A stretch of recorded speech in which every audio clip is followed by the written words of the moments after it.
கடலென கர போனோரே காணா பொன்னேனோ போனோரே போய் வரும்போது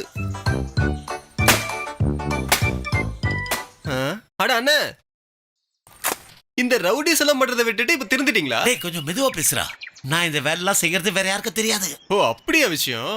பொள்ளாச்சி பஸ் ஸ்டாப் பக்கத்துல ஒரு பரோட்டா கடையில வேலை செய்யறேன்னு சொல்லி. நீ யாரு? ரவுடிசம் பண்றவன். ரவுடி. நீங்க இங்க வந்திருக்க? அட என்னத்த சொல்றது என்ன? ஸ்கூல் இல்ல காலேஜும் இல்ல. நீ எப்படா ஸ்கூலுக்கும் காலேஜுக்கும் போன? அட அது இல்லண்ணே, ஒரு கஞ்சாவை கண்ணில் பார்த்து எவ்வளவு நாளாச்சுன்னு தெரியுமா உங்களுக்கு? என் நிலைமையை யார்கிட்ட போய் சொல்றதுன்னே தெரியல. இப்ப எல்லா நிலைமையும் அப்படிதான்டா இருக்கு. உங்களுக்கு ஒரு விஷயம் தெரியுமா? அங்கன்வாடி டீச்சருங்க, குடும்பத்துல இருக்கிற பெண்கள், கலைஞர்கள் இவங்க எல்லாருக்கும் கவர்மெண்ட்ல இருந்து ஹெல்ப் பண்றாங்க. நம்மள மாதிரி ஆளுங்களுக்கு சங்கம் இல்லாததால எதுவும் பண்ண முடியல.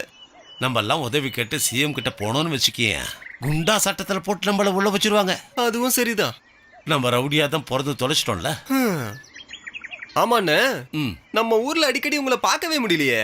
நீங்க பெரிய இன்டர்நேஷனல் விளையாட்டு விளையாடுற ஆளாச்சே, அப்புறம் எப்படி இங்க சுத்திட்டு இருக்கீங்க? அது வந்து இப்பதான் எனக்கு ஒரு வேலை கிடைச்சது. என் டூல்ஸ் எல்லாமே என் கட்டில் அடியில தான் இருக்கு. அது சரி. அதை எடுக்கிறதுக்காக தான் இங்க இருந்தேன்.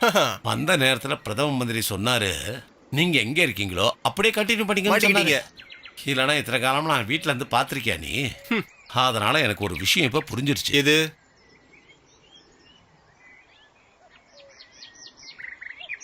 என்ன ஒரு விஷயம் தெரியுமா? 1 கிலோ அரிசி 42 ரூபா ஆயிடுச்சுப்பா. அப்படியா? அத நானே இப்பதான் புரிஞ்சு கம்பெனி இழுத்து மூட போறேன். எதுக்குடா?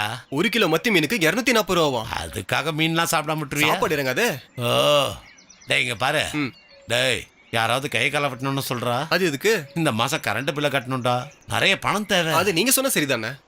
என் வீட்டுல 2 மீட்டர் இருக்குல்ல, ஜெட் வேகத்துல ஓடிக்கிட்டு இருக்கு.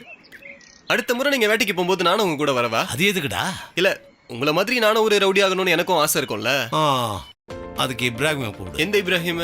டேய் தாவூத் இப்ராஹிம்டா. அவர் இப்ப எப்படி இருக்காரு? அவரு கடலை வறுத்து பாம்பேல வித்துக்கிட்டு இருக்காரு. அவரு தாவூத் இப்ராஹிம். இதுக்கு மேல நம்ம நிலைமை பத்தி சொல்லணுமா என்ன? சரி பார்க்கலாம், நல்ல காலம் பிறக்காம போயிடுமா என்ன? பாருங்க, பேசுறதுக்கு ஒரு ஆள் கிடைச்சா போதுமே, பேசிக்கிட்டே இருப்பீங்களே. அங்க பாருங்க, பையன் ஆய் போயிருக்கான், போய் கழுவி விடுங்க போங்க.